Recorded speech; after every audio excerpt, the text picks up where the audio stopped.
Assalamualaikum warahmatullahi wabarakatuh. Selamat pagi anak-anakku semuanya.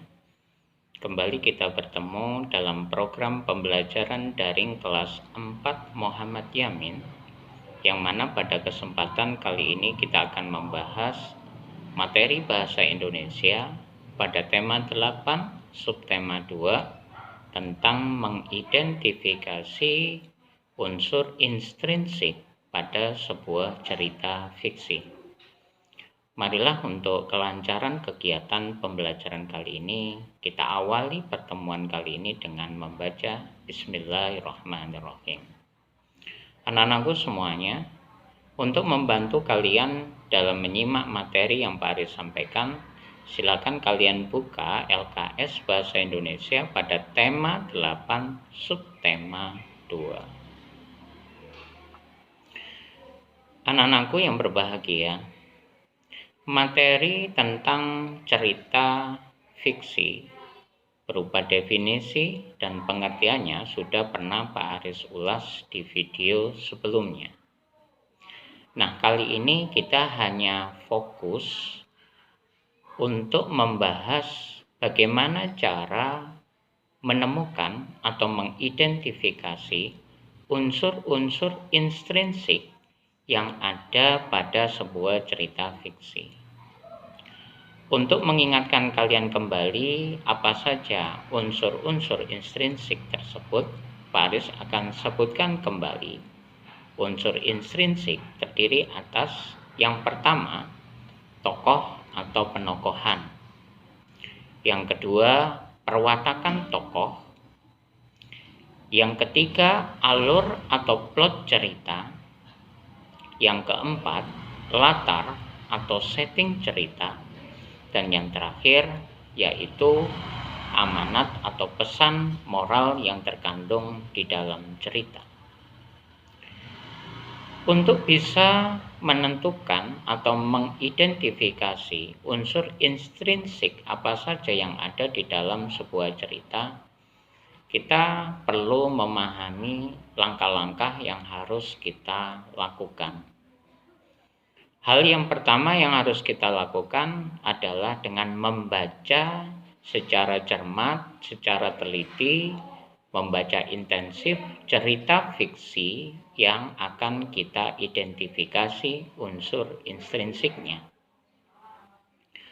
Kemudian setelah kita membaca dan mengetahui informasi yang terkandung di dalamnya, cobalah kalian untuk membuat pertanyaan-pertanyaan dengan menggunakan kata tanya 5W1H yang terdiri atas apa, siapa, kapan, di mana, mengapa, dan bagaimana, untuk mengeksplor kandungan isi yang terdapat di dalam cerita fiksi tersebut. Tidak mudah memang anak-anakku untuk membuat sebuah pertanyaan, apalagi sampai 6 pertanyaan dari sebuah bacaan yang kita baca. Namun kalau kalian sudah terlatih, sudah terbiasa untuk membuat kalimat sederhana, tugas membuat kalimat pertanyaan ini insya Allah tidak akan sulit buat kalian. Yang terpenting dengan kita membiasakan diri membuat pertanyaan atau bertanya akan suatu hal itu bisa melatih kalian untuk mempunyai sikap atau berpikir kritis terhadap suatu hal yang kalian lihat, yang kalian dengar, atau yang kalian ketahui. Nah, di LKS kalian sudah tersaji 5 teks cerita fiksi yang dimulai dari asal-usul Surabaya, merupakan jenis cerita legenda. Yang kedua, asal-usul Telaga Warna, juga termasuk jenis cerita legenda. Kisah Lutung Kasarung, termasuk jenis cerita fiksi mite atau mitos. Kemudian kisah Empat Raja, merupakan cerita dengan jenis sage atau kepahlawanan. Dan yang terakhir yaitu cerita asal-usul Gunung Tampomas yang merupakan cerita jenis legenda. Bacalah cerita tersebut satu persatu, pahami, sehingga kalian jika suatu saat nanti diminta mengkomunikasikan kembali, menceritakan kembali cerita-cerita tersebut, kalian bisa menceritakannya secara utuh, secara lancar kepada siapapun. Orang yang suka bercerita menunjukkan bahwa dia memiliki wawasan yang luas.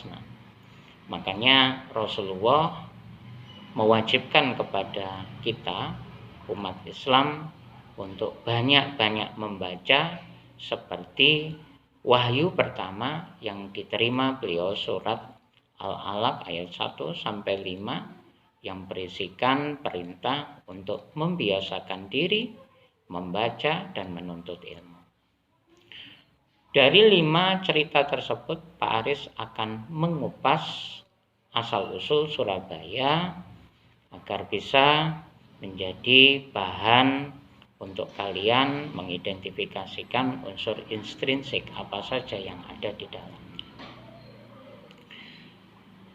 Kota Surabaya yang merupakan ibu kota Provinsi Jawa Timur memiliki asal-usul atau cerita yang menjadi legenda terciptanya kota ini.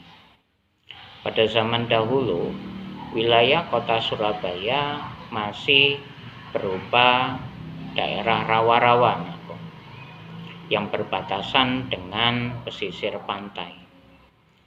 Rawa-rawa merupakan habitat dari buaya. Hingga saat ini kalau kalian mengunjungi tempat berupa rawa-rawa, kita pasti akan sering menemukan adanya buaya di sana.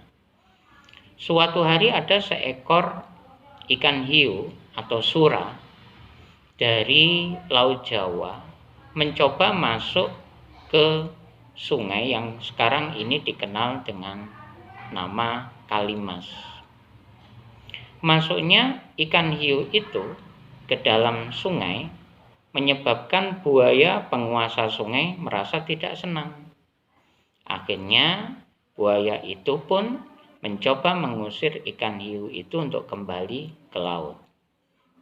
Karena ikan hiu tidak mau kembali ke laut sehingga akhirnya terjadi perkelahian selama beberapa hari antara kedua binatang tersebut.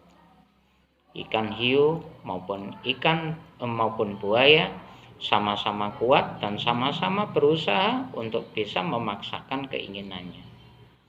Namun lambat laun ketika hari berganti hari dan mereka terus berkelahi, mereka kemudian kehilangan tenaga dan pada akhirnya mereka kemudian bersepakat untuk membagi batas wilayah kekuasaan mereka.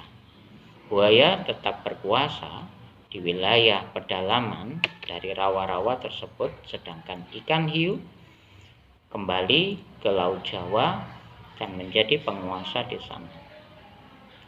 Dari cerita perkelahian antara ikan hiu dan buaya ini, muncullah nama kota Surabaya.